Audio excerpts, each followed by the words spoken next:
কুরবানি যে আমরা করি, গরু ছাগল কুরবানি দেই, আমরা তো ফিলিংসই বুঝি না যে আসলে আমরা কি করতেছি, কেন করছি, কার স্মৃতিতে করছি, না করলে কি হতো। কারণ এখানে সবচেয়ে বড় কথা ছিল নিজের জীবন কুরবানি করা, নিজের জীবনটা কুরবানি করা।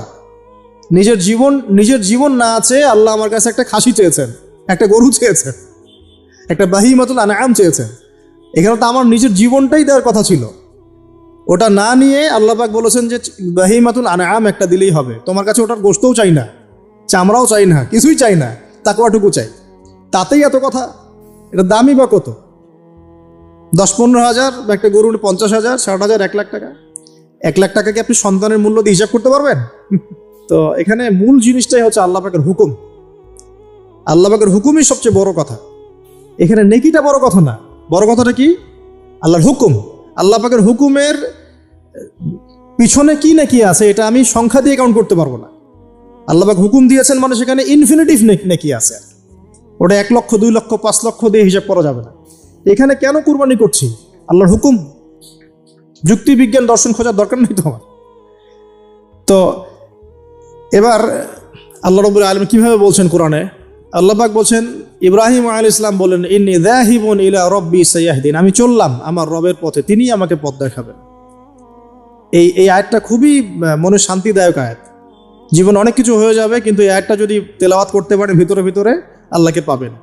ইন্নী যাহিবুন ইলা রাব্বি সায়াহদিন, আমি ছুটলাম, আমি চললাম আমার রবের দিকে, তিনি আমাকে পথ দেখাবেন। রব্বি হাবলি মিনাস সালিহিন, আল্লাহ আমাকে সুসন্তান দান করুন, সালেহীন সন্তান দান করুন। ফাবাশশারনাহু বিগুলামিন হালিম, আল্লাহ বলছেন আমি তাকে সহনশীল সন্তান দান করলাম, সহনশীল সন্তান দান করলাম। এবার ফালাম্মা বালাগা মাআহু সা'য়া, এবার যখন বাচ্চাটা বাবার সাথে দৌড়াদৌড়ি করা শিখলো, মানে এই যে 10, 12, 14 বছর বয়স, এই সময় বাচ্চাগুলো আরো বেশি আকর্ষণীয় হয়। শেষ বয়সের বাচ্চা, এত দোয়া করার পরে একটাই বাচ্চা, একটাই ছেলে, শেষ বয়সের, কেবল বড় হচ্ছে, বাবার সাথে মানে দৌড়াদৌড়ি করতে শিখছে, সন্তানের প্রতি বাবার ভালোবাসা আরো গাঢ় হচ্ছে। আল্লাহ পাক তখনই পরীক্ষা নিলেন, যাতে দেখতে চান আল্লাহ পাক আমার ভালোবাসা বেশি না তোমার সন্তানের প্রতি ভালোবাসা বেশি। সন্তানকে পেয়ে আবার আমাকে ভুলে যাওনি তো? সুবহানাল্লাহ, সুবহানাল্লাহ।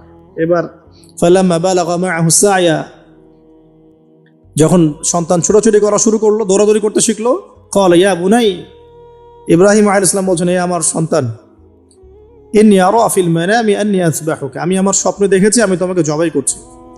এই কথাটা কিন্তু তিনি গিয়েই তাকে বলেন নাই, তিনি সন্তানকে নিয়ে হাঁটছেন হাঁটছেন হাঁটছেন, কাবাগর থেকে প্রায় 8 কিলোমিটার দূরে চলে গেছেন, যেখানে কুরবানি করি মিনা প্রান্তরে 8 কিলোমিটার দূরে চলে গেছেন।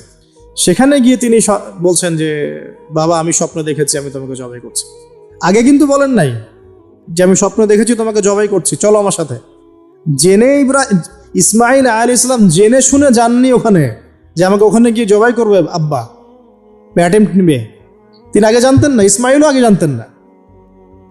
যখন তাকে নিয়ে গেছেন, ওই স্পটে নিয়ে গেছেন যে যেখানে জবাই করবেন বা মনস্থ করেছেন, ওইখানে গিয়ে তিনি বলছেন যে ইন্নী আরা ফিল মানামি আন্নী আযবাহুকা, বাবা আমি স্বপ্ন দেখেছি আমি তোমাকে জবাই করছি। ফানজুর মাযা তারা, তোমার রায় কি আমাকে বলো, তুমি কি ভাবছো আমাকে বলো। যেমন বাবা, আর যেমন বাবা তেমন সন্তান হচ্ছে এখানে বড় কথা হবে, যেমন মা তেমন সন্তান। কারণ মা বলেছিল এক সময়, আপনি কোথাও যাচ্ছেন আমাদেরকে ছেড়ে, তাই না? মনে আছে? ও আচ্ছা, আল্লাহ আদেশ করেছেন, তাহলে আল্লাহ আমাদেরকে ধ্বংস করবেন না। ঠিক ওই রকম মায়ের গর্ভ থেকে এই সন্তান যে বলছে যে ইয়া আবাতি, হে আমার আব্বা, ইফআল মা তুমার, আপনি করেন, আপনাকে যে আদেশ করেছে আল্লাহ পাক আপনি সেটাই করেন। সাতাজিদুনি ইনশাআল্লাহু মিনাস সাবিরিন, ইনশাআল্লাহ আপনি আমাকে ধৈর্যশীল পাবেন। একটা ছেলে আমাকে দেখেন এই জেনারেশনের, একটা ছেলে যে এইভাবে আল্লাহর জন্য জীবন দেওয়ার জন্য প্রস্তুত আছে। দেওয়ার দরকার নেই জীবন, আল্লাহর জন্য জাস্ট 5 ওয়াক্ত নামাজটা পড়ুক, আল্লাহর জন্য 5 ওয়াক্ত নামাজ পড়ুক, ফজর সহ আল্লাহর জন্য রেগুলার তাহাজ্জুদ পড়ে। জীবন দেওয়া বহুত দূরের কথা, এটা হাইয়েস্ট লেভেল, এটা আমি বলতে চাচ্ছি না। আল্লাহর জন্যে কোরআনটা হিফজ করেছে, একটা পড়া হিফজ করেছে, বা অ্যাটলিস্ট আল্লাহর জন্য কোরআন তেলাওয়াত করা শিখেছে, জাস্ট রিসাইট করা শিখেছে। আল্লাহর জন্যে মানে কোনো মাদ্রাসায় বা কোনো ওস্তাদের কাছে বা কোনো কোর্সে 6 মাস, 1 বছর, 2 বছর পড়াশোনা করেছে। আল্লাহর জন্য একটু দাওয়াতি কাজ করেছে, আল্লাহর জন্য একটা বই লিখেছে, আল্লাহর জন্য দিন প্রতিষ্ঠার কিছু চেষ্টা করেছে, মানে আল্লাহর জন্য কিছু করেছে। এই এখনকার যে হিউজ জেনারেশনটা আছে, লাখ লাখ কোটি কোটি ছেলে মেয়ে, এখান থেকে আপনি আমাকে 5% ছেলে মেয়ে দেন, ইনশাল্লাহ দিন কায়েম করে দিব বাংলাদেশ, ইনশাল্লাহ।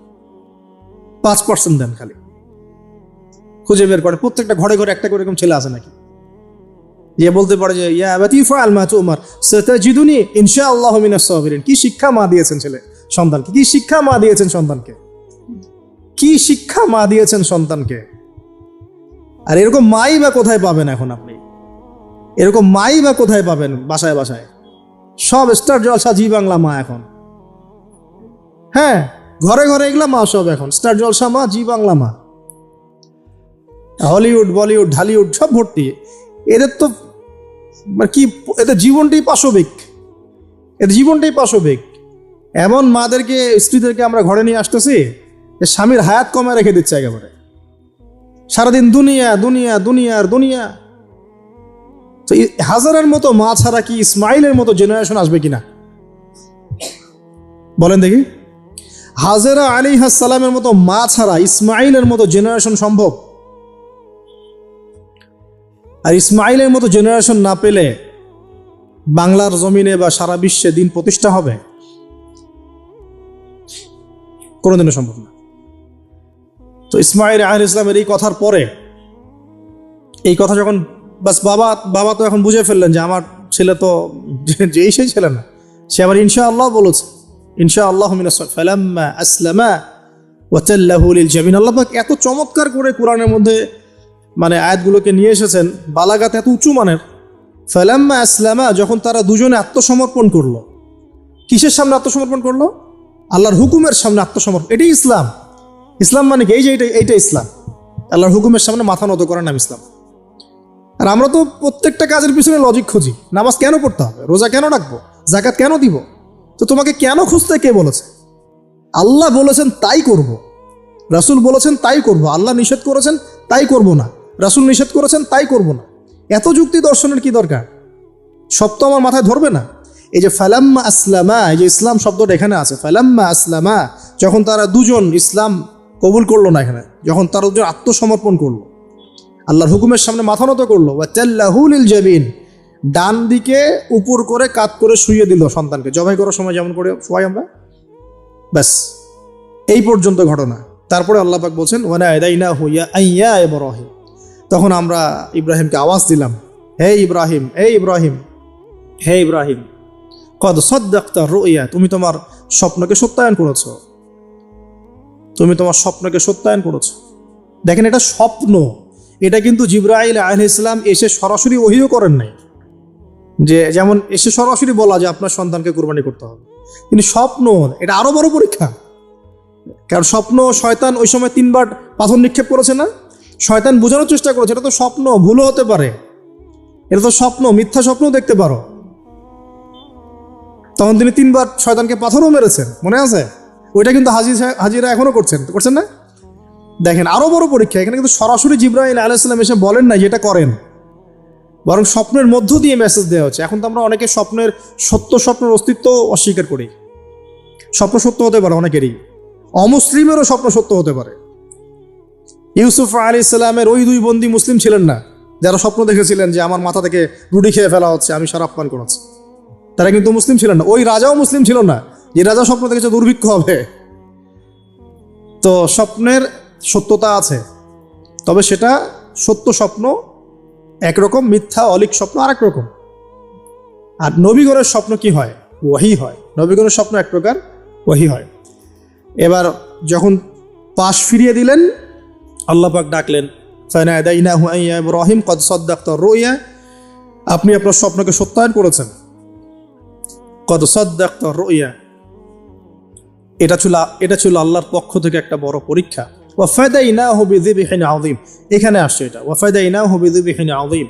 এরপর আল্লাহ পাক সেখানে একটা মহান কুরবানি দিলেন। এই যে আমাদের কুরবানির সুন্নাত আসলে, ওয়া তারাকনাহু লিল আখিরিন, এবং পরবর্তীদের জন্য এই সুন্নতটাকে আমি রেখে দিলাম। সুবহানাল্লাহ, মানে কিয়ামত পর্যন্ত এখন এই সুন্নাত থাকবে ইনশাআল্লাহ। কদ সাদ্দাকতা রুইয়া ইন্না কাযালিকা নাজজিল মুহসিনিন, ইয়াউল মুবিন।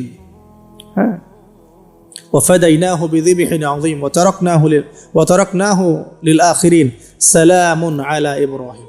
এবার শেষে আসছে ইব্রাহিম আলাইহিস সালামের প্রতি শান্তি বর্ষিত হোক, সালামুন আলা ইব্রাহিম। আমরাও বলি সালামুন আলা ইব্রাহিম আলাইহিস সালাম। এবার পরীক্ষায় পাস, আল্লাহ রাব্বুল আলামিন সব পরীক্ষায় যখন ইব্রাহিম আলাইহিস সালাম পাস করে গেলেন, তখন তাকে জাতির পিতা ঘোষণা করলেন। মনে আছে? ওয়াইদ ইবতালা ইব্রাহিম রাব্বাহু বিকালিমাত, যখন আল্লাহ রাব্বুল আলামিন ইব্রাহিমকে বহু পরীক্ষা করলেন, অনেকগুলো পরীক্ষা করলেন। যখন ফালাম্মা আতাম্মাহুন্না, যখন তিনি পরীক্ষায় উত্তীর্ণ হয়ে গেলেন, তখন আল্লাহ পাক বলছেন ইন্নী জাইলুকা লিন-নাসি ইমামা, আমি তোমাকে পুরো মানব জাতির ইমাম বানিয়ে দিলাম। সুবহান। এখান থেকেই আমরা বলছি যে তিনি হচ্ছেন পুরো মুসলিম উম্মার কি জাতির পিতা। এবার আসেন পরীক্ষা শেষ, পুরস্কার লাগবে। পুরস্কার কি? পুরস্কার হচ্ছে এখন ছেলে আর বাবা মিলে এখন কাবা ঘর বানাও তোমরা। সুবহানাল্লাহ, কত বড় সম্মান! আল্লাহ পাকের ঘর নির্মাণ করো বাবা ছেলে মিলে, বাস ছেলে বাবা মিলে কাবা ঘর নির্মাণ করছে। দেখেন এই স্মৃতিটাও কত মধুর, ছেলে বাবা মিলে কাবা ঘর নির্মাণ করছে। হ্যাঁ, ওয়াতাহির বাইতি লিত-তাইফিনা ওয়াল আকিফিনা ওয়া রুকআইস সুজুদ, আমার এই ঘরটাকে কি করো, পবিত্র রাখো তাওয়াফকারীর জন্য, ইতিকাফকারীর জন্য, নামাজ পড়বে যারা। এখনো সেটা চলছে, কিন্তু এখনো চলছে। এরপরে বানানো শেষ, তখন দুজনে দোয়া করছেন, দুটো দোয়া, রব্বানা তাকাব্বাল মিন্না ইন্নাকা আনতাস সামিউল আলিম। এটা আমরাও দোয়া করি, রব্বানা তাকাব্বাল মিন্না ইন্নাকা আনতাস সামিউল আলিম ওয়া তুব আলাইনা ইন্নাকা আনতাত তাওয়াবুর রহিম। এটা একটা দোয়া করেছেন। রব্বানা ওয়াবআথ ফীহিম রাসূলাম মিনহুম ইয়াতলু আলাইহিম আয়াতিকা ওয়া ইউআল্লিমুহুমুল কিতাবা ওয়াল হিকমা ওয়া ইউযাক্কিহিম ইন্নাকা আনতাল আজিজুল হাকীম। এই দুটো দোয়া তিনি করেছেন ওখানে। তো দোয়া শেষ, কাবা ঘর নির্মাণ করা শেষ। ইব্রাহিম আলাইহিস সালাম 200 বছর বেঁচে ছিলেন, বলা হয় তিনি 200 বছর বেঁচে ছিলেন। এরপরে তিনি যখন ফিরে গেছেন কেনানে, তখন গিয়ে শুনেছেন তার এই স্ত্রী সারা আলাইহিস সালামও গর্ভবতী হয়েছেন, মাশাআল্লাহ। এবং তিনি অবাক হয়েছিলেন যে এই বয়সে গর্ভবতী কিভাবে। সূরা হিজরের মধ্যে ঘটনাটা আছে যে 2-3 জন ফেরেশতা এসেছেন বাসায় মানুষের রূপ ধরে। তাফসিরে দেখেছি তাদের নাম, একজন জিবরাইল, একজন মিকাইল, একজন হচ্ছে ইসরাফিল আলাইহিস সালাম। তিনজন এসেছেন মানুষের রূপ ধরে। এবং ইব্রাহিম আলাইহিস সালাম বাছুর ভুনা করে দিয়েছেন খেতে। ইব্রাহিম আলাইহিস সালামকে কিন্তু এই জন্য বলা হয় মেহমানদেরও পিতা বলা হয়। খুবই মেহমানদারি করতেন তিনি, খুব বেশি মেহমানদারি করতেন। আরবে এই ট্রেডিশনটা এখনো আছে, মেহমানদারি করানোর ট্রেডিশনটা এখনো আছে। তো তারা হাত বাড়িয়ে খাচ্ছে না, এটা দেখে তিনি ভয় পেলেন। তখন তিনি বললেন যে ভয় পাওয়ার কোনো কারণ নাই। তারা বললেন ভয় পাওয়ার কোনো কারণ নাই, আমরা এসেছি লুতের কওমের কাছে, ওই কওমের উপরে আযাব অবধারিত হয়ে গেছে এবং আমরা সেখানে আল্লাহর গজব ফেলবো। তো এরপরে কি হলো ওটা তো আপনারা জানেন। এখানে সুসংবাদ দিয়েছিলেন যে আপনার স্ত্রী সারা তিনি সন্তান জন্ম দিবে ইনশাআল্লাহ।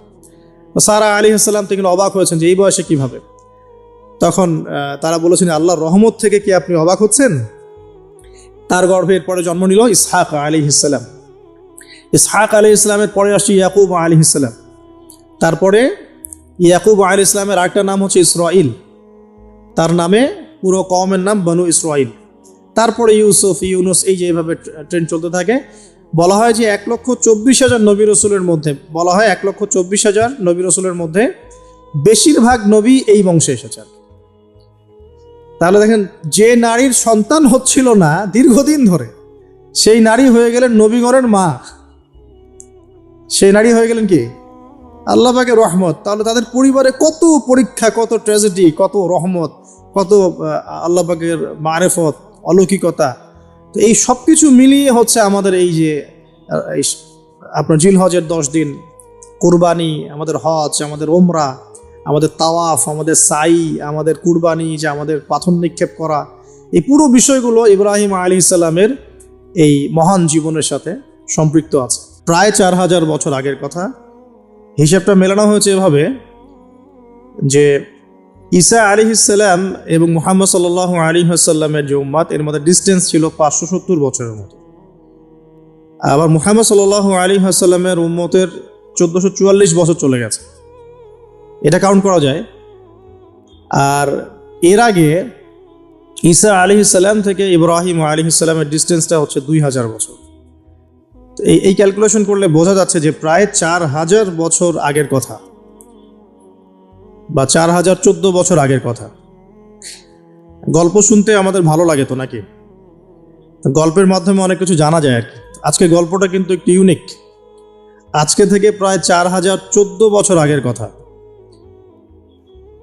একটা চমৎকার সভ্যতা ছিল, ঐতিহাসিক সভ্যতা, তার নাম ছিল ব্যাবিলন। এটা ইরাকে ছিল, সেখানে বাবেল নামে একটা শহর ছিল। আমরা অনেকে জানি না যে বর্তমান বাগদাদ হচ্ছে সেই বাবেল নগর। বর্তমান বাগদাদ হচ্ছে সেই বাবেল নগরী। আর বাবেল সম্পর্কে আল কোরআনে কিন্তু আয়াত আছে। আল কোরআন এমন একটা কিতাব, বিস্ময়কর কিতাব, যেখানে সবকিছুই নাজিল করা হয়েছে। তো আল্লাহ পাক সূরা কাহফে তো বলেছেন, ওয়ালাকাদ সাররাফনা ফি হাযাল কুরআন লিন-নাসি মিন কুল্লি মাসাল। আমি এই কোরআনে মানব জাতির জন্য প্রত্যেকটা বিষয়কেই ব্যাখ্যা করেছি। ওয়া নাযালনা আলাইকাল কিতাবা তিবয়ানান লিকুল্লি শাই। হে নবী, আমি আপনার প্রতি এমন একটা কিতাব নাজিল করেছি যেটা তিবয়ানান লিকুল্লি শাই, প্রত্যেকটা বিষয়কে ব্যাখ্যা করে। যারা আহলে কোরআন ভ্রান্ত আকীদার অনুসারী, তারা কিন্তু এই আয়াত থেকেই দলিল পেশ করে যে কোরআন তো তিবয়ানান লিকুল্লি শাই, প্রত্যেকটা বিষয়ের ব্যাখ্যা। তার নতুন করে হাদিসের কি প্রয়োজন আছে?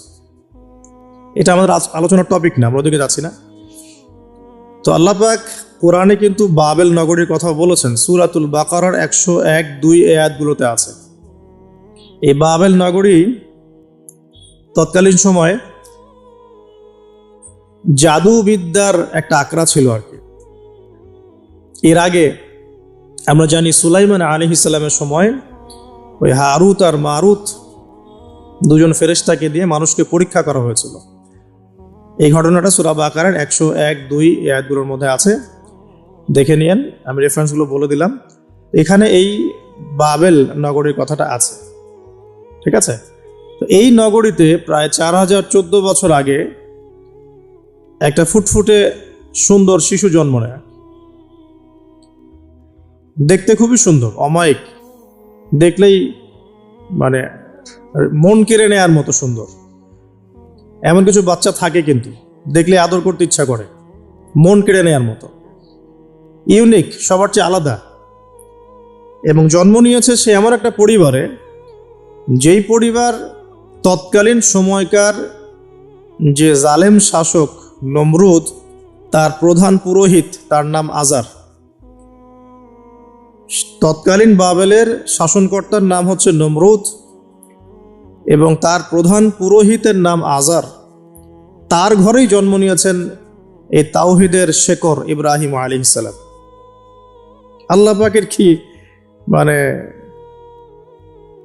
আল্লাহ পাক কি না করতে পারেন।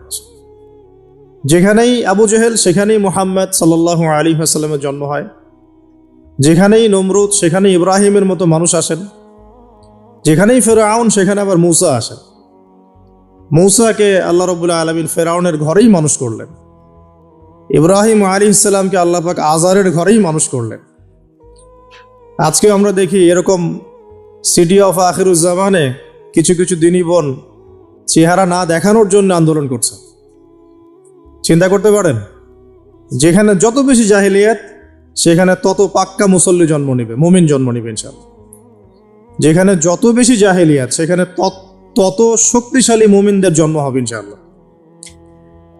তো এখন তৎকালীন নমরুদ যে সভ্যতার অধিবাসী ছিল, এই সভ্যতাটাকে আমরা বলি কালাডীয় সভ্যতা। এটাকে কালাদীয় সভ্যতা বলা হয়। এটা মূলত জাদুর জন্য একটু বিখ্যাত ছিল, যেটা রেফারেন্স আমি দিলাম সুলাইমান আলাইহিস সালামের যুগ থেকে। এখানে আজারের ঘরে জন্ম নিয়েছেন আমাদের নবীগণের পিতা, মুসলিম জাতির পিতা ইব্রাহিম আলাইহিস সালাম। সুবহানাল্লাহ। বলা বাহুল্য যে নমরুদ কিন্তু 400 বছর বেঁচে ছিল এবং 400 বছর হায়াত পাওয়ার পরে সে মনে করছিল যে সে কখনো মারা যাবে না। এরপরেই সে নিজেকে খোদা দাবি করা শুরু করেছে। আর এই বাচ্চা ছেলেটা বড় হতে লাগলো। যারা সমাজকে পরিবর্তন করে তারা কিন্তু সমাজের স্রোতে গা ভাসায় না। নবী সাল্লাল্লাহু আলাইহি ওয়াসাল্লামের জন্মটা একটু মিলাই এটার সাথে। আমাদের নবীও ঠিক এরকমই একটা সমাজে জন্ম নিয়েছেন। ইব্রাহিম আলাইহিস সালাম যেমন জন্ম নিয়েছেন শিরকে ভরা সমাজে, চতুর্দিকে মূর্তি পূজা হচ্ছে, ইভেন তার বাসায় তার বাবা হচ্ছে মূর্তি পূজারীদের সর্দার, তার ঘরে তিনি জন্ম নিয়েছেন।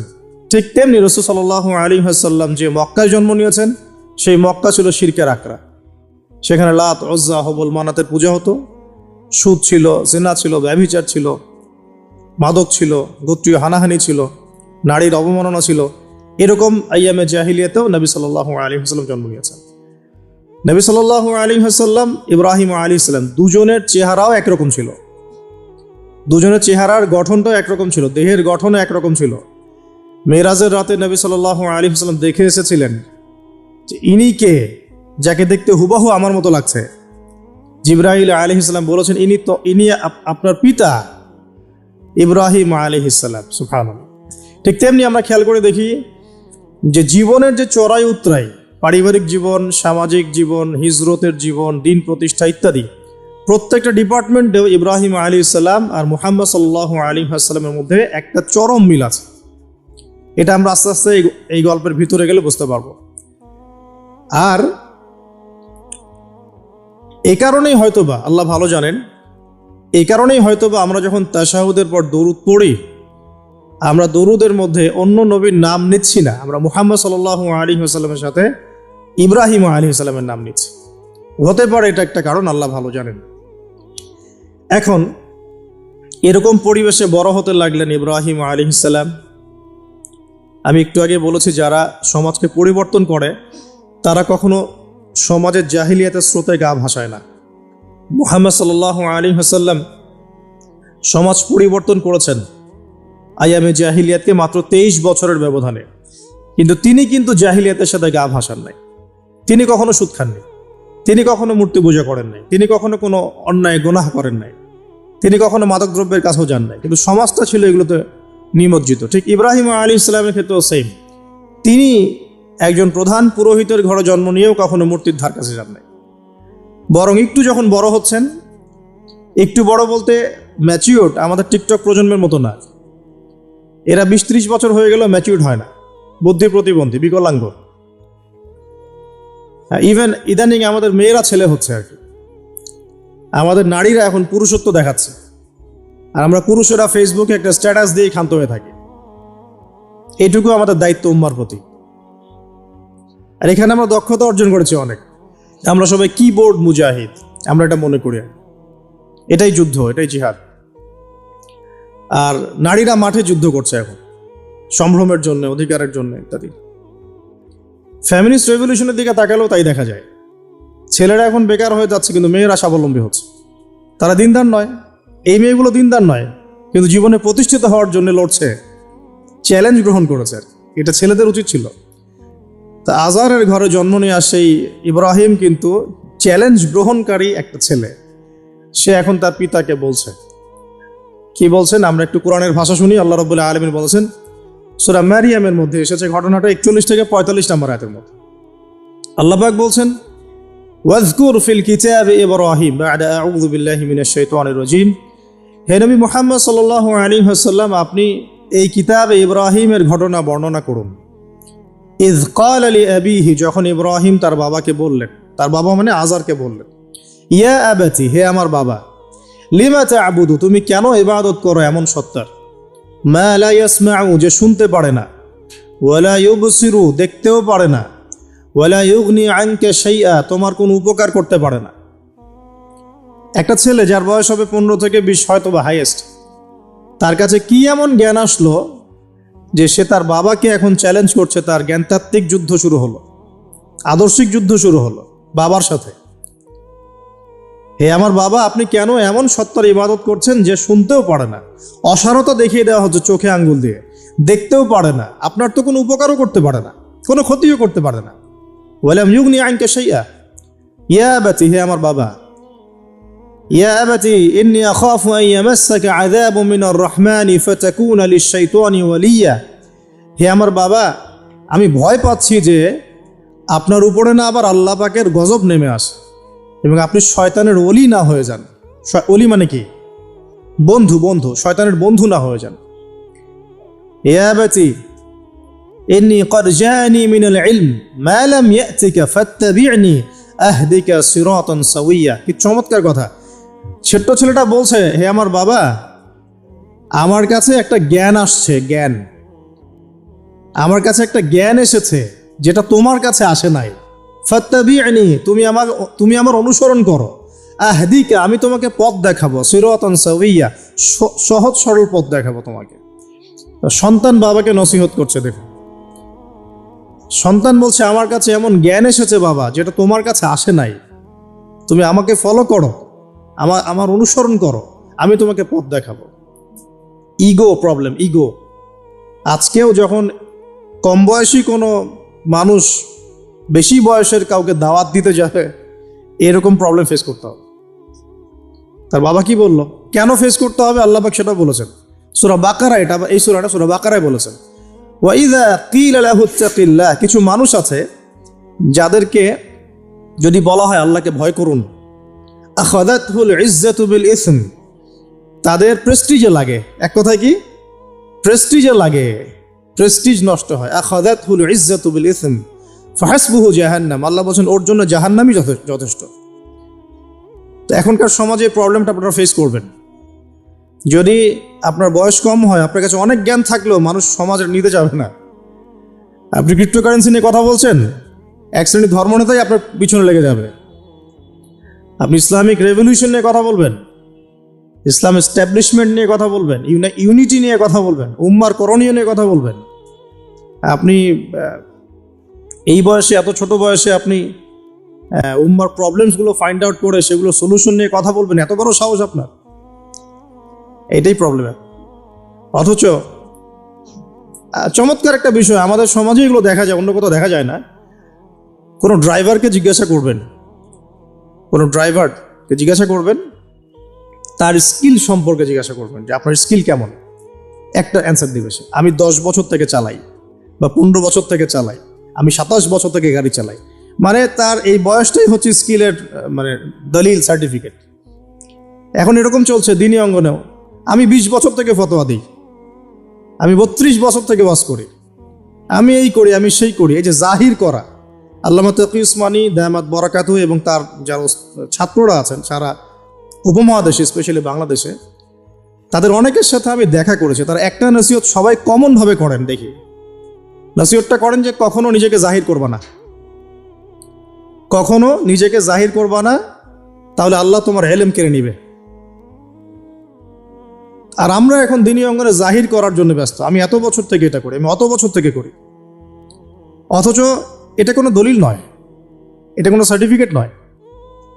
এত বছর থেকে বলার পরেও ভুল হতে পারে, যেটা ভুল হবে সেটা শুধরে নিতে হবে।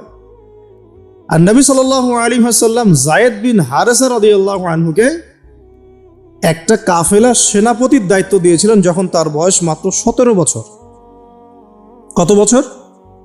17 বছর বয়সী একজন তরুণ সাহাবী যায়েদ ইবনে হারেসা রাদিয়াল্লাহু আনহু, তিনি নেতৃত্ব দিচ্ছেন এমন সাহাবীদের যে সাহাবীরা তার চেয়ে বয়সে অনেক বড়।